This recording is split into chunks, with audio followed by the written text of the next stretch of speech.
Good evening, everyone. I'd like to call the meeting to order. And before we get into the agenda, I just want to take a moment to acknowledge that we lost two members of Team Malahide last week. And you often hear me say that Team Malahide, we're one team. So as far as I'm concerned, whether it's current or past member of the team, we always regret hearing that team member has left us. So we heard of Susanna Dielman's passing. She was our former Director of Finance and Treasurer. We're very grateful for everything that she contributed professionally in the township and, for the solid financial position that we still find ourselves in today. So our deepest sympathy to Brant Smith, our former fire chief, and all of her family. And we also lost Alex McNeil. So our former deputy fire district chief at Lyons Station. And that's just one of his many contributions and accomplishments in our community. So we also want to express our deepest sympathies to the McNeils. And I don't know if anyone else wanted to say any word.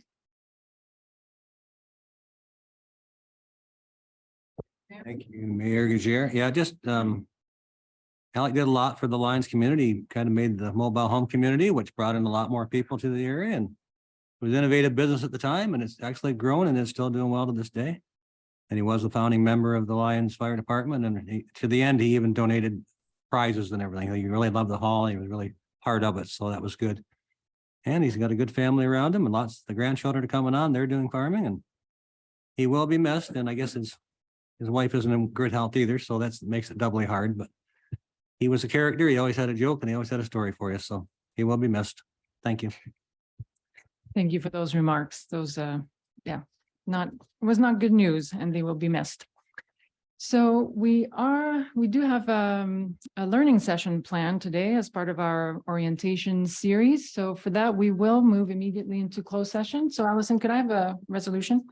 The council move into closed session at 7:03 PM pursuant to section 239(2) of the Municipal Act 2001 as amended to discuss the following: training and education for the purpose of professional development relating to a council orientation session on strategic planning. Mover and seconder, Cerna, Glinsky, all in favor?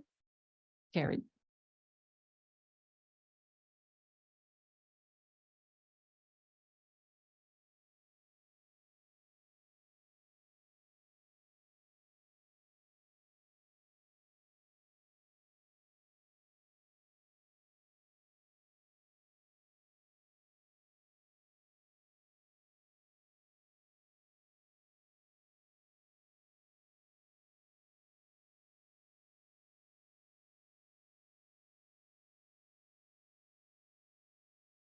Okay, welcome back, everyone. We'll resume the agenda, and I'll ask for disclosure of pecuniary interest.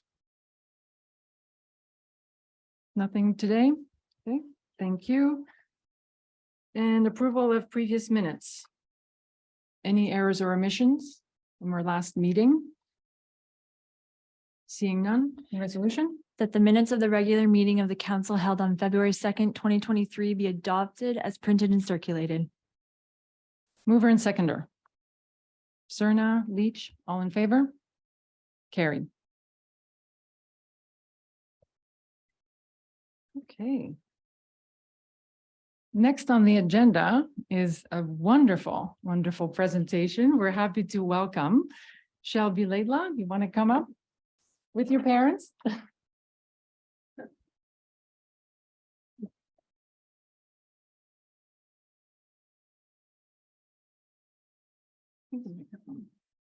So welcome and congratulations. Thank you.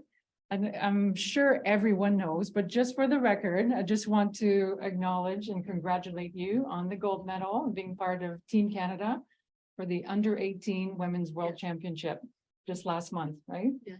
That was amazing. Have you recovered? Yeah, sort of. A little bit. Great.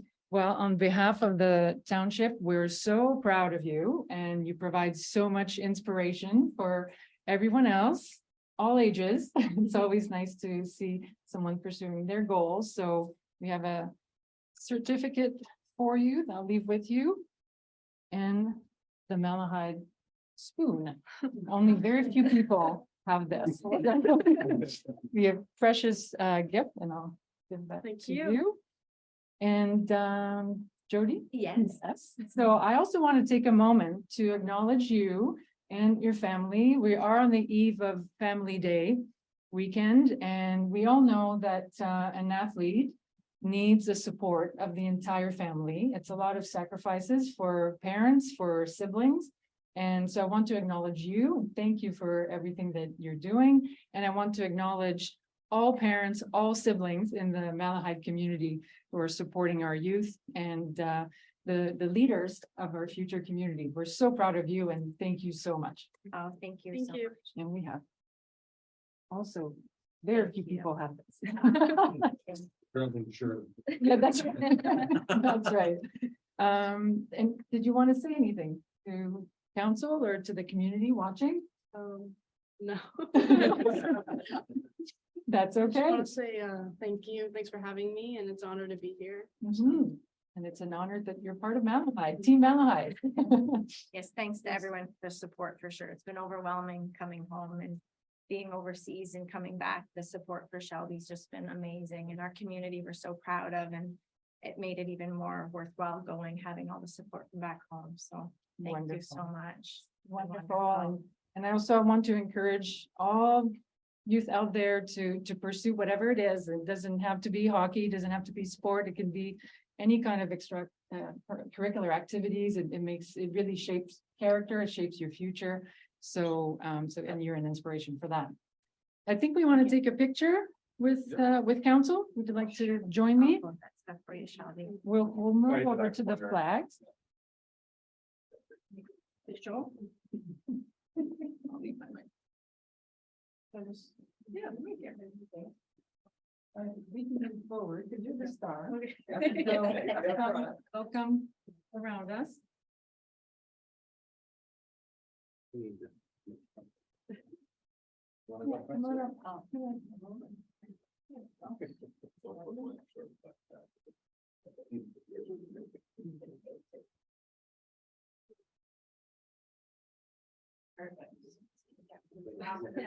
No, I had not do this. Awesome. Thank you. Thank Hey, you. all the best. You know, Mark?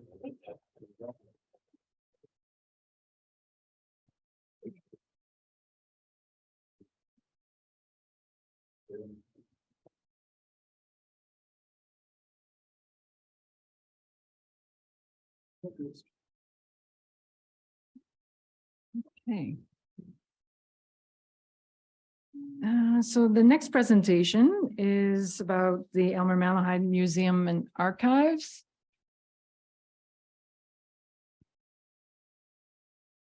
So Dan, is that over to you? And welcome.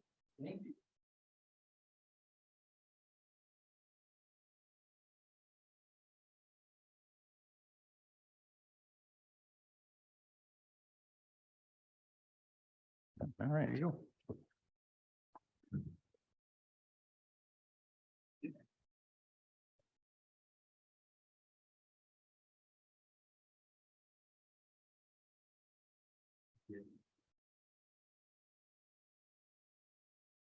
Is everybody seeing a PowerPoint presentation? See how this works. I haven't done anything like this. Mayor Giguere, Deputy Mayor Widner, and honorable members of council, thanks for the opportunity to speak to the grant application for funding by the Elmer Malahide Museum and Archives. I'm the museum's board's volunteer chair of finance. With your permission, I'd like to begin by sharing with you how important both Malahide and the museum are to me personally. My grandfather, James Reed, left the family farm near Reborough as a youth in order to come to Lyons to apprentice with his uncle Wilson McCready, a brick and tile maker. That's my grandfather there, third from the left.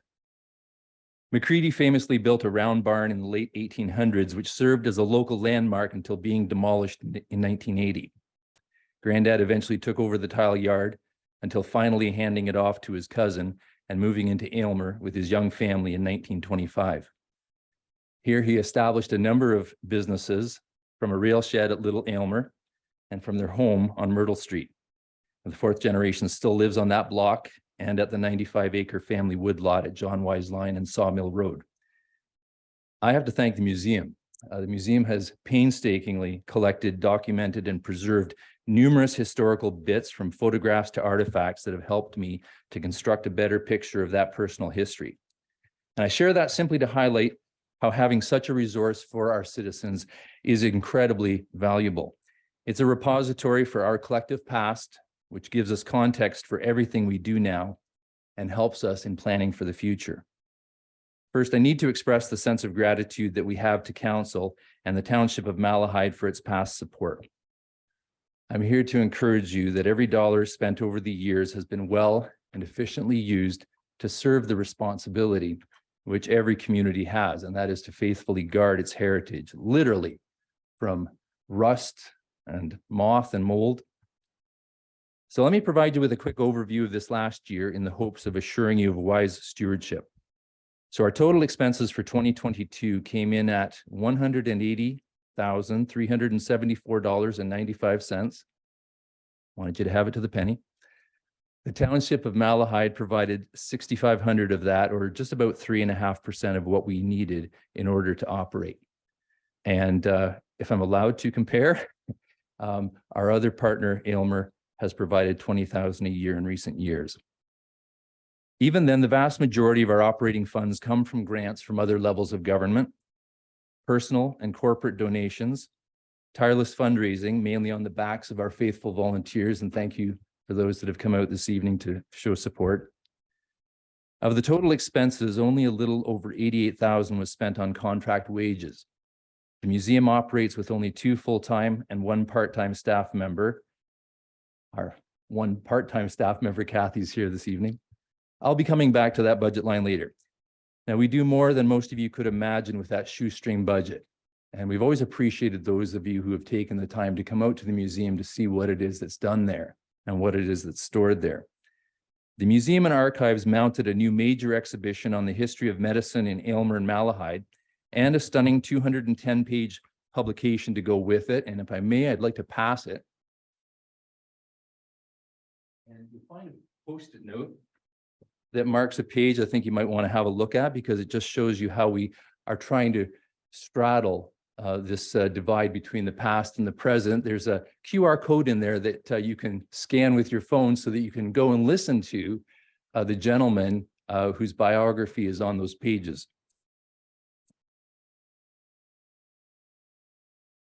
In addition, we put on 2 substantial pop-up exhibits, one on the Aylmer Fair. I was hoping to see Scott Lewis here this evening. And another on our community's Christmas Through the Ages. We carried out the entire process of acquiring a new building and then initiated a major fundraising campaign. We held open houses to raise awareness. We sponsored a classic car show held in conjunction with the Saxonia Club's Oktoberfest. Thousands of donated items were received and processed for the archives and collection. And this included a truly massive donation of wonderful artifacts by the Springfield Oddfellows, and another made up of slides, negatives, and photographs by Dick Brown of Imperial Tobacco. Additionally, substantial work was done to create a set of edukits to be used for outreach programs to schools and homeschool groups. The Mennonite History Project was begun.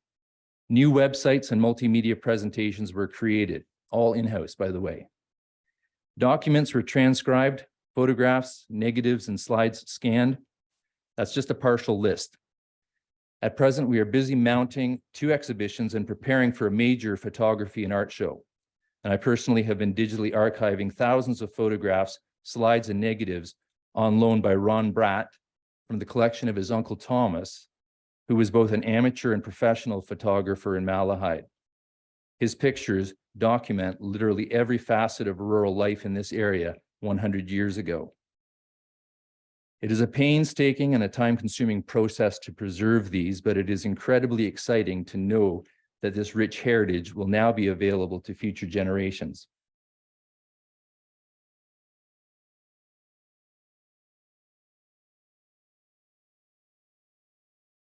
And by the way, I'm showing you just a tiny, tiny portion of the thousands of photographs that he took.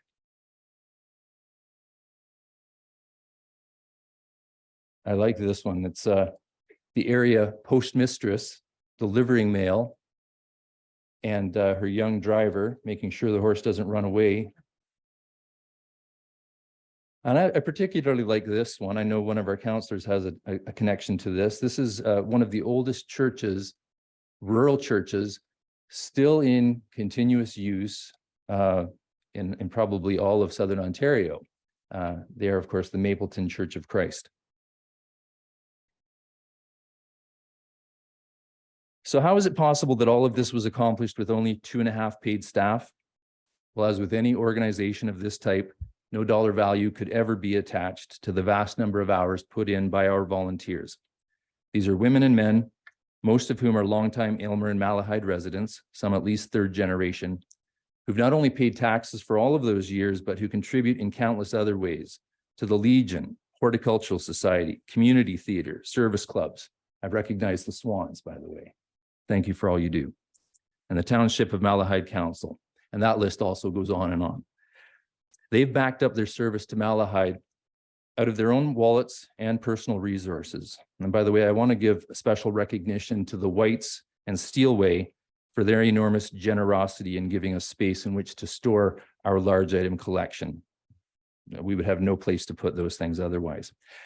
So what is it that we are asking Malahide to approve? Well, it's our hope that council members will see the value of the work which is being done and support increasing our annual funding to $20,000 to match the town of Aylmer. To use the classic Tim Hortons metric, that amounts to just a little more than the cost of a single large coffee from each of our citizens.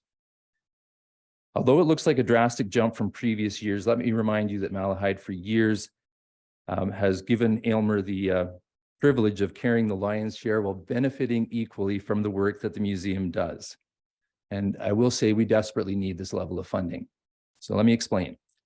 Through 2022, our staff had received 0 wage increase for the previous 5 years. Finally, at the end of last year, just for the start of this year, the board approved a wage bump, which amounts to less than half of what was lost to inflation during those years, and which does nothing to make up for anticipated cost of living increase in the coming year. All 3 of these amazing women, Kathy Vandermeer, Amanda Vanden Weingart, and Sarah Bentley, are vastly qualified in their fields. They are literally Jills of all trades. I can't even begin to list all of the jobs that each tackled last year. And although they don't track these numbers, I can attest that each of them puts in countless unpaid hours, in fact, often roping in their partners to do the same. They almost never claim mileage for all of the running around that's required. Indeed, they rarely take lunch breaks, instead just grabbing a quick bite at their desks. It would take much longer than I have to spell out for you how valuable the work of this nonprofit is. The museum is an active booster of this community and of tourism here. It has provided hundreds of young people with summer jobs over the decades. It is a living classroom, open to local school and homeschool groups. It provides liaison with other significant cultural groups in Ontario and across Canada.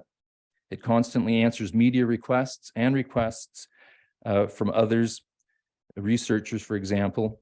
Within our own museum and archives, so much of our shared heritage as a township would likely already have been consigned to the dustbin. At present, we estimate that 70% of our archives and collection is related directly or tangentially to Malahide's history. And we expect the need for what we do to only accelerate as a large portion of our population ages and looks for a place that will safely preserve their stories, pictures, and priceless artifacts to be handed down to future generations. I would be remiss if I didn't mention Giles Hume, a man who is dear to me personally, but who made sure that he would do all he could to make sure that future generations would not lose this. We are already seeing that as 100-year-old churches and service clubs, which relied on the blood, sweat, and tears of volunteers, are folding because of waning support. The loss to the community is impossible to calculate. Our community's museum and archives is here to ensure that at the very least, their stories will not be lost. It's important to remind you of something that Kathy reinforced for me recently. The museum does not own these thousands of priceless artifacts. They belong to Aylmer and Malahide. We are looking after them for you, protecting and caring for them, making them available for everyone to enjoy and benefit from them. And that's a heavy stewardship, and it certainly has a cost to it. I know of each one of you, and I'm very aware of how each of you has contributed to the history of this region. Your hard work deserves to be honored by those who will follow in your footsteps. Now, all we're asking is for our fellow citizens to contribute in this small way to a cultural gem almost 50 years in the making. Our children and grandchildren will be paid dividends from this legacy. And we'd like to leave you with a quick glimpse into one of the main things that we'll be working towards in 2023. And the reason we've asked the Township of Malahide to approve budgeting $150,000 toward the estimated $2.3 million that we will need to renovate and prepare our new building to serve Malahide and Aylmer in the decades to come. So that amounts to about 5.5% of the total that we expect to spend on this project. I know it seems like a big ask. I hope you can see the value. I need to switch screens, so hopefully I get this right. I'm going to stop share.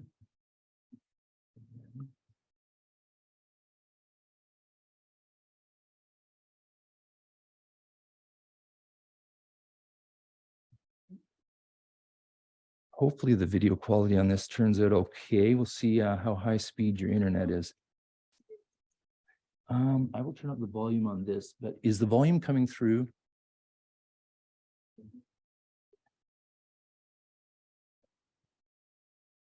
Yeah.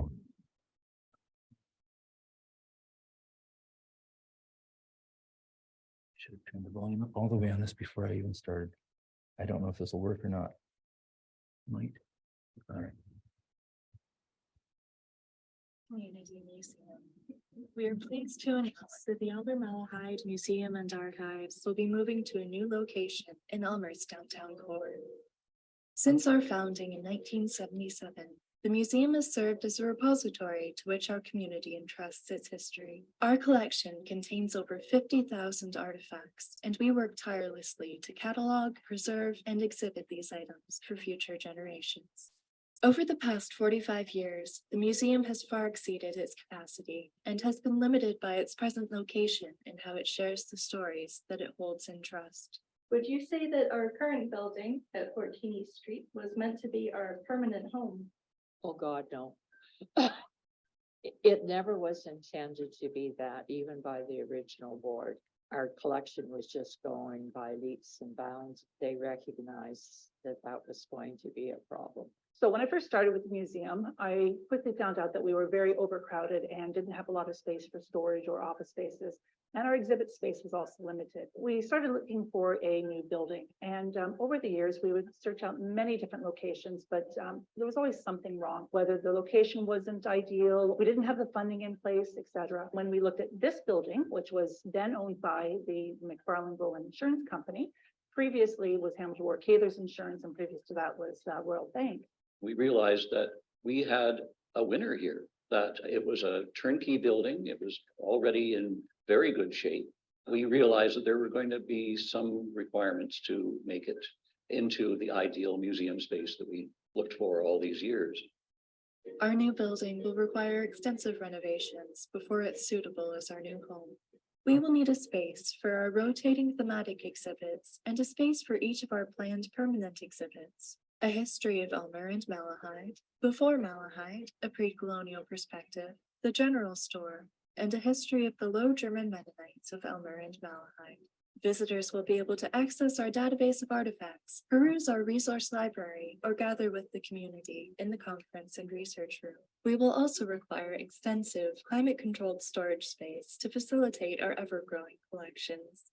For the purposes of the upcoming renovation, a certain amount of fundraising is required on the part of the museum. The renovations could run in the area of $2.3 million. A lot of money, but doable. That kind of fundraising is what we're engaged in now. We need your help to create the museum our community deserves.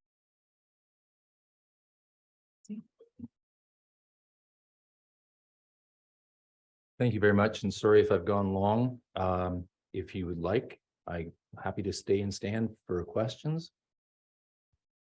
Certainly. Thank you so much for the presentation and for all the hard work we know that you do. It is appreciated. Comments, questions from council? Deputy Mayor Widner? Yes, thank you, Mayor Gajer. So you're to Dan. That book you had with that history was very interesting. I'm not sure how I feel though, but my doctor's in a historical book that maybe delivered me. I don't know. Dr. Miller. I don't, how many people would know Dr. Miller in this room, but Rosemary, you would, anyway. And just to comment, now, are you Ernie Reed's son? Yes. Probably not too many people ever went to Ernie Reed's in this, did anybody? He was the go-to guy in Elmer. He had it, he might not have known exactly where it was, but once he went off, he came back with it. And it was just a great place. It was great when you go there as a young boy. He sold wire. Yeah. Reed's wire. He had everything. He was on a pasture in the farm, and that's where Dad took me. I was part of that hut 60 years ago. But Yeah. You went to Reed's and you got whatever you needed. Electric fence. Thanks for your presentations. Thanks, Mark. Thanks, Thank you. Rick. Any other comments, questions? Well, once again, thank you. We know you work very, very hard with the limited resources and what you've accomplished to date is pretty amazing. And it's not like the most visible asset in a community, and yet it's a treasure that you only know you miss it if it's not there, right? So we kind of. Yes. Yes, can I ask that you go to a microphone just so that everybody can hear you online?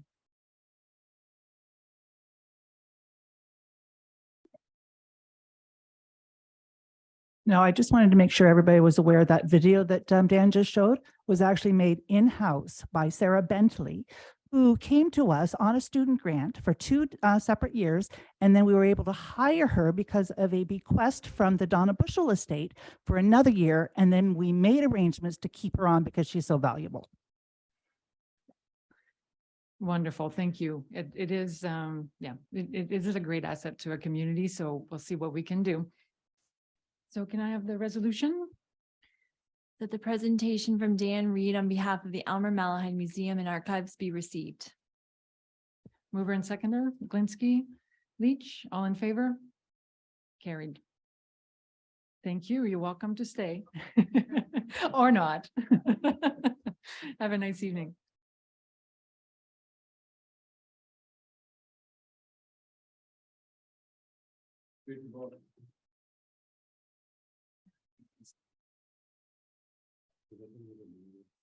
Mhm.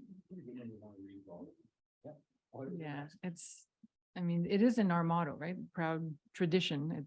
There's a fabulous and history not well known sometimes. So let's move on with the agenda. We move to reports of departments. The first report is from Jeff, Director of Fire and Emergency Services. Over to you. Through you, your worship. The report I provide to you tonight is in regards to our current fees and structure we had that was in place. The one that's currently in place now expired at the end of 2022. Also, the bylaw needed a few updates for wording and as things change throughout the years. With staff, as we compared a bunch of different pricing and different fee structures through other municipalities throughout the province. They were provided from the Ontario Association of Fire Chiefs. With that knowledge I received back from them, there was a wide array of different ways people were going about things. But the trend was going towards what I proposed to you tonight. And again, although it's a work in progress, we will be working with it and monitoring what we do if it's approved, monitoring how we did for the first year and go from there and bring back any recommendations forward afterwards. With the budget challenges and the inflation coming up, this will help offset a few of the increasing costs as we have and increasing costs for equipment and other cost recoveries that we need. So if there are any questions you have, I'm open to any questions you have. So. Thank you, Jeff. Questions, comments on the proposal? Deputy Mayor Widner. Yes, thank you, Mayor Jager. Jeff, these new rates you're proposing, does that kind of put us in line with everybody else in Elgin? And it's got to be some kind of cost recovery because it's an expensive proposition. I know that, but thank you. Deputy Mayor Widner, most of the chiefs in the area are in the same process we are now. They're reviewing theirs as well. I think a lot of them were waiting to see what we've got come up here, but right now, what we had previously, most are similar to what we have. And all are going in the direction of the ones I've been researching have all gone in the direction where I'm going now, so it's close. Thank you. The set rates for like the automobile accidents and stuff like that, that's the MTO set rate. So pretty well that amongst all the departments throughout the province are like that. There is a few larger municipalities that are actually charging more than that just through their bylaw, but most are still staying with the MTO rate. So. Thank you. Any other questions or comments?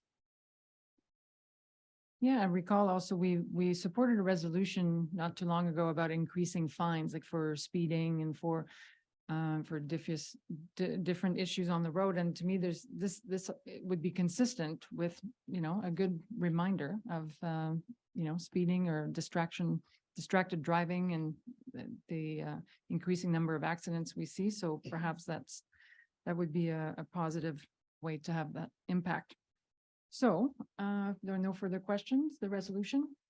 That report number F-2302 entitled Cost Recovery for Services Provided by Fire and Emergency Services be received, and that council repeal bylaws numbers 17-31 and 2106, and that the proposed fire services cost recovery bylaw be approved as presented, and that the Director of Fire and Emergency Services monitor the performance of this cost recovery bylaw and present an update report to council in early 2024. Mover and seconder. Widner, Wilson, all in favor? Carried. Next on the agenda, reports from the Director of Public Works. Matt, over to you. Yes, thank you and good evening, Mayor and Council. This first Public Works staff report relates to the full producer transition contract that Township submitted a letter of intent to with Circular Materials Ontario. So to summarize, there are no service level changes by entering the service agreement, and Miller will continue with the waste and recycling pickup in the same manner as currently contracted. The only change here is the reimbursement model amounting compared to the prior Blue Box grant. So I'll leave it up to council if there are any questions. Questions, comments? Deputy Mayor Widner. Yes, thank you, Mayor Jagger. You're saying the service levels will be the same. Will the days change at all, Matt? Or I think I read in here, they may or may not. The pickup days. Through you, Mayor Jagger. So for the transition period to July 1st of this year to 2025, the service level will be exactly as it is currently. At that date, we'll be looking to re-enter this agreement in some other manner, or their changes can be made at that time. So for this transition window, it's just continuing as is. Okay, I know you put a lot of work into this, and thanks for doing that because it's not a simple process. I just have one more question if I could. The recyclables at the end of the day, are they going to the same spot? The MRF, is that the MRF in London? That's correct. The MRF was a successful facility material receivable site. And the RFP was put out and they were the successful proponent. Okay, thank you. Councillor Leach. So when we got our bag tags this time round, there wasn't any information in it regarding how to recycle, what your days were. So it made us rely on our digital calendar. Will something be coming out once scheduling is determined so that it facilitates ease of knowing what's going where? Through you, Mayor Jagger, that's correct. So the calendar is available by request at the township office. It's also available online. Any changes that would happen at the 2025 transition, we can determine at that time how those things will be rolled out. The township also subscribes to an iPhone app or an online app that you can put in which article you're looking to recycle, and it tells you what stream to put it in as well. So there's those manners. And again, it's available in hard copy at the township office. Any other comments or questions? Yeah, that information will be important because I noticed I think we're trending at 6% of materials that are not supposed to be in Blue Box, and the target under this contract is 4%. So we'll need to pay attention, but it is a move in the right direction as far as the taxpayers. So the burden is going to be moved to producers, and it's a positive net impact, I think, to our ratepayers. And we have our former MPP, I think, to thank for that. There was a lot of work to push this new legislation through, and it's nice to see that it's finally being implemented. So no further comment then, resolution. The report number PW 2305 entitled Blue Box Collection Agreement 2023 to 2025 be received, and that the mayor and clerk be authorized to enter into a 3-year contract with Circular Materials for the collection of Blue Box materials and related services. Mover and seconder, Serna, Widner, all in favor? Carried. Next report, please. Yes, through you, Mayor Jaguar. The following 3 reports are all relating to municipal drain tenders, which have closed. Municipal drain works closing within 33% of the engineer's estimate are to be awarded per the Drainage Act. And all 3 of these projects do fall within that accepted range. So I can open it up for any questions. Questions or comments? Seeing none. We have to do each resolution one at a time for each drain. So go ahead. So that report number PW 23-10 entitled Tender Award Burke's Drain number 3 be received, and that the tender for the Burke's Drain number 3 be awarded to Robert M. Simon Construction Limited in the amount of $55,000, $55,026.25 plus applicable taxes. Mover and seconder. Glinski, Leach, all in favor? Carried. That report number PW 23-11 entitled Tender Award Pressy Line Drain be received, and that the tender for Pressy Line Drain be awarded to Van Gorp Drainage and Excavating Inc. in the amount of $116,300 even plus applicable taxes.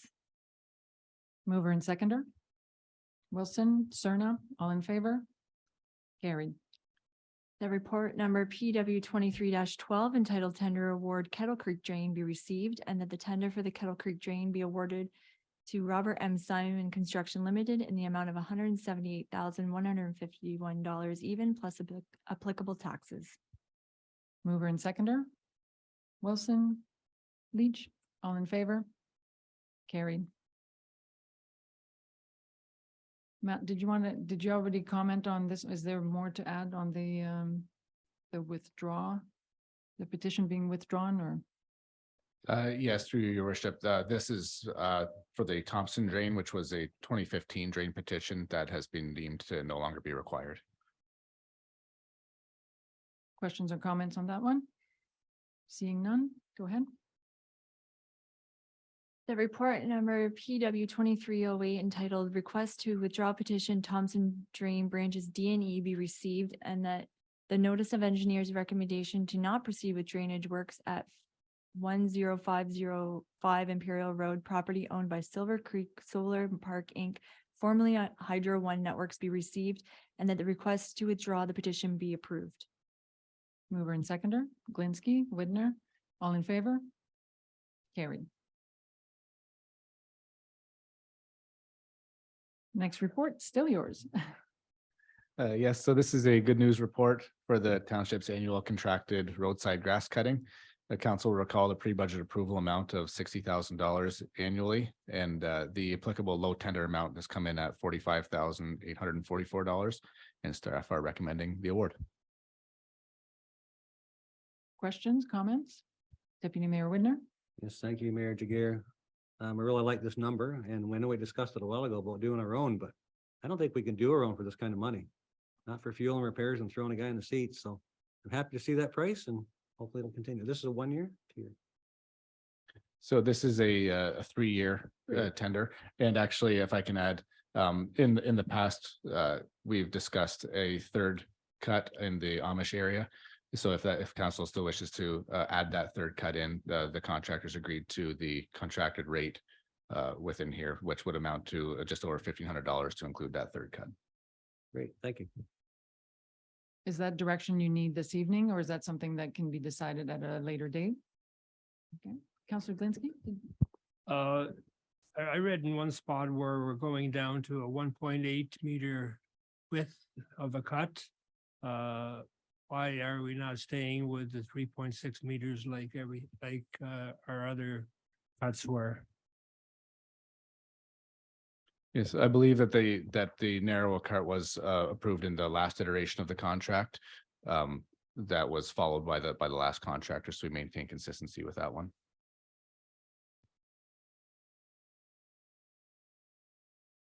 No further questions or comments? Go ahead.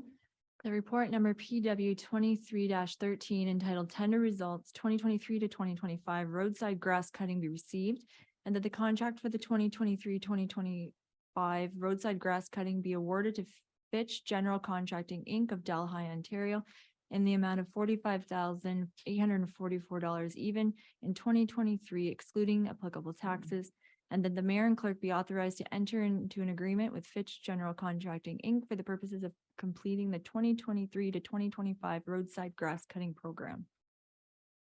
Mover and seconder. Leach, Wilson, all in favor? Carried. Move to reports from the clerk. Allison, go ahead. Yes, through your worship, the equipment committee has been established through previous terms of council, but wasn't recognized as a formal committee of council. As such, terms of reference to establish this as a formal advisory committee of council have been drafted by staff for your consideration. There have been a couple changes to note that the term lay member has been updated to be community member, and it should be referenced as an advisory committee. If you have any questions, I'd be happy to answer those. Thank you for that. Questions or comments? Seeing none. Resolution. That report clerk 23-01 entitled Implementation of Fleet Management Committee be received, and that the appointment of 2 members of council to Fleet Management Committee be included to the committee appointment bylaw. Mover and seconder. Glinski. Wilson, all in favor? Carried.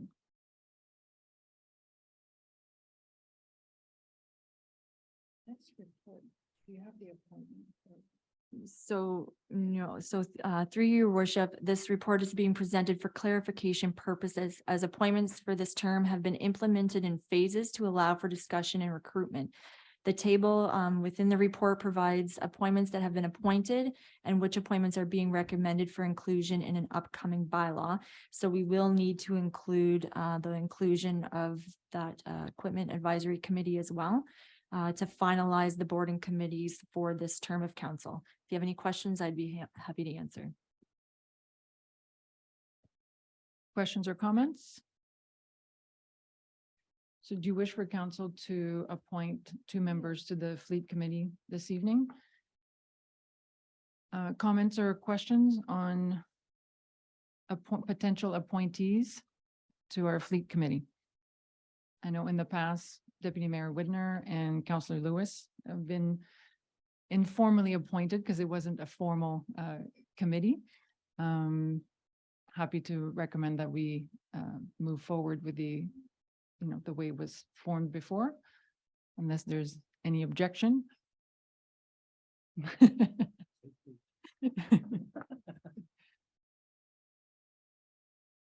Do you want to? I'll add that in, yeah. So the report clerk 23-02 entitled Outstanding Committee Appointments be received, and that Deputy Mayor Widner and Councillor Lewis be appointed to the Fleet Management Advisory Committee, and that the clerk be directed to prepare the necessary bylaw for council's consideration at a future meeting. Mover and seconder. Serna, Leach, all in favor? Carried. Next on the agenda, reports from outside boards. So we have a report from Long Point Region Conservation Authority and the minutes from the East Elgin Community Complex. Any comments or questions? If not, the resolution. That the following reports of committees of outside boards be noted and filed: Long Point Region Conservation Authority minutes of January 11th, 2023, and East Elgin Community Complex Board of Management minutes of January 31st, 2023. Mover and seconder. Wilson? Leach? All in favor? Carried. Next is correspondence. We have 12 items. Any comments?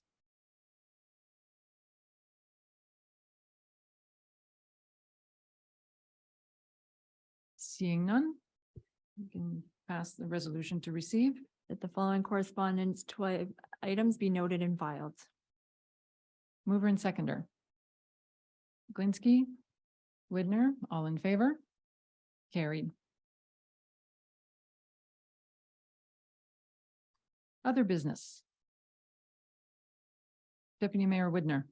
Yes, thank you, Mayor Jagger. I don't have much of a county update because it was just little bits of odds and ends, but one thing that was brought to mind was our new tendering seems to be coming in at a lot cheaper prices than what they'd hoped. And I think we're seeing it's more competitive because they say there's people looking for work. I think we saw it tonight with our drainage. We had, I think there's quite a few new people bidding on that, which is good to see. And our grass cutting, we had 4, so that's good. So maybe we can look forward to some cheaper prices this year, eh? Thank you. Yeah, that was a good observation because I think it was at our last meeting, we commented on like, how do we generate more bids and more competitive bids? And it seems that, this is working in our favor right now. So it was good to see. Excellent. So no other business, Councillor Wilson. Through you, Madam Mayor. We had a meeting with MPP FLAC this past week with the Kettle Creek Conservation Authority. It was, yeah, I was gotta lean in a little, speak up.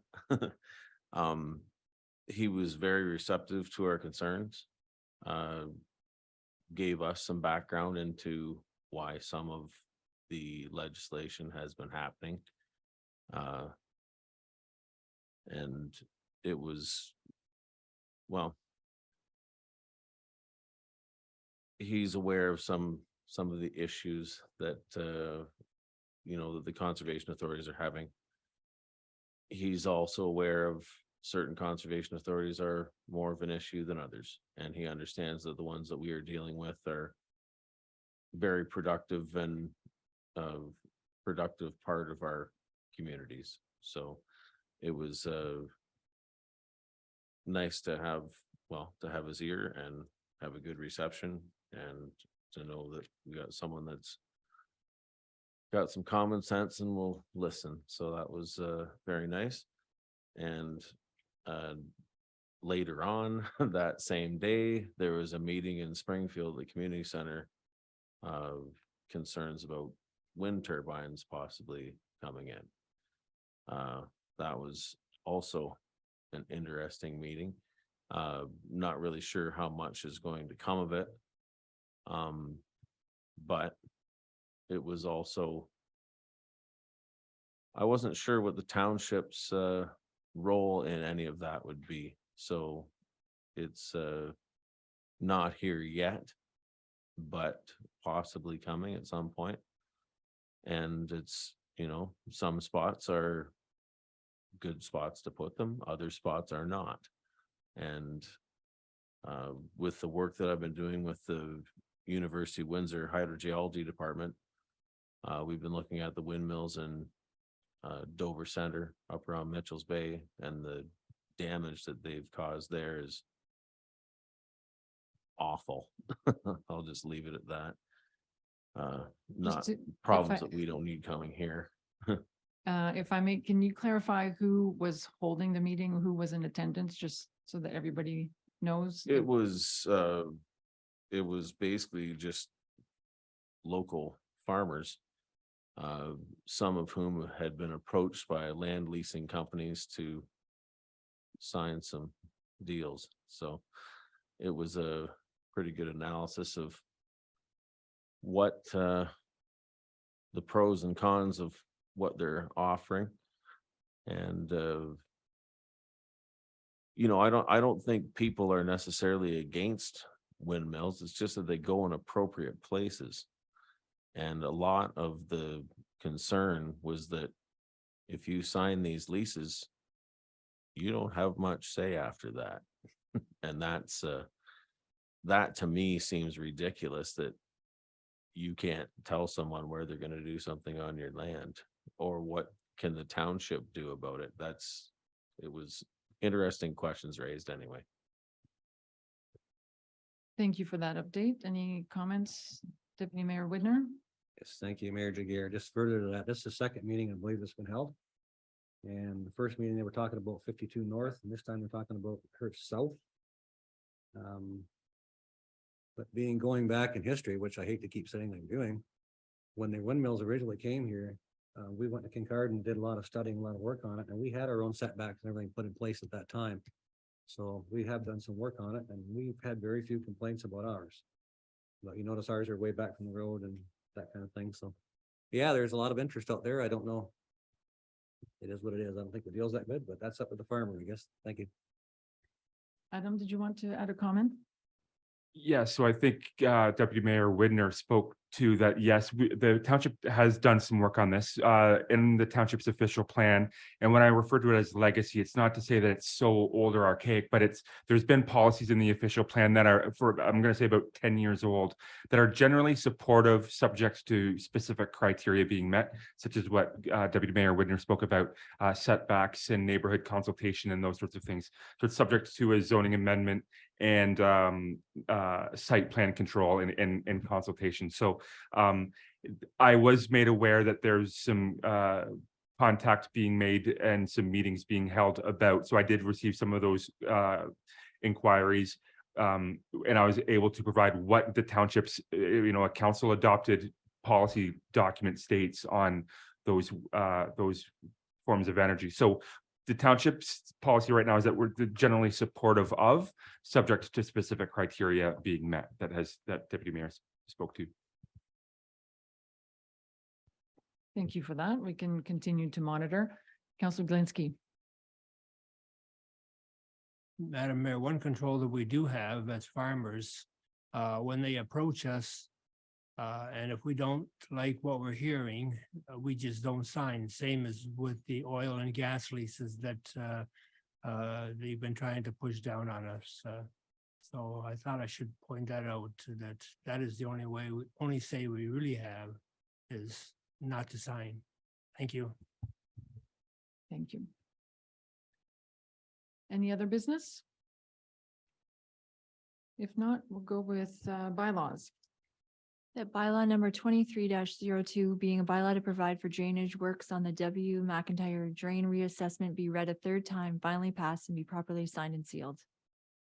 Mover and seconder. Serna, Leach, all in favor? Carried.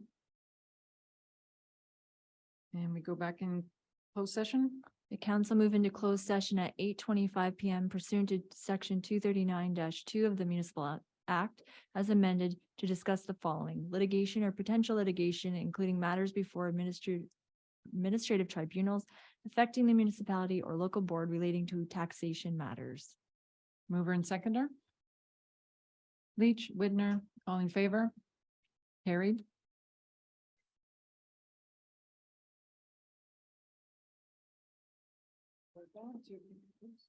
And we're back to conclude the meeting. Allison? So during the first closed session, council were provided training and education relating to a strategic planning session as part of professional development and council orientation. There's nothing further to report.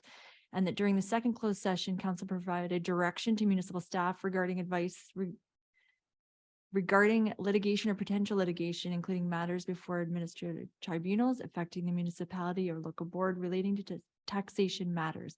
There is nothing further to report. The confirmatory bylaw, that bylaw number 23-06 being a confirmatory bylaw, be given first, second, and third readings and be properly signed and sealed. Mover and seconder.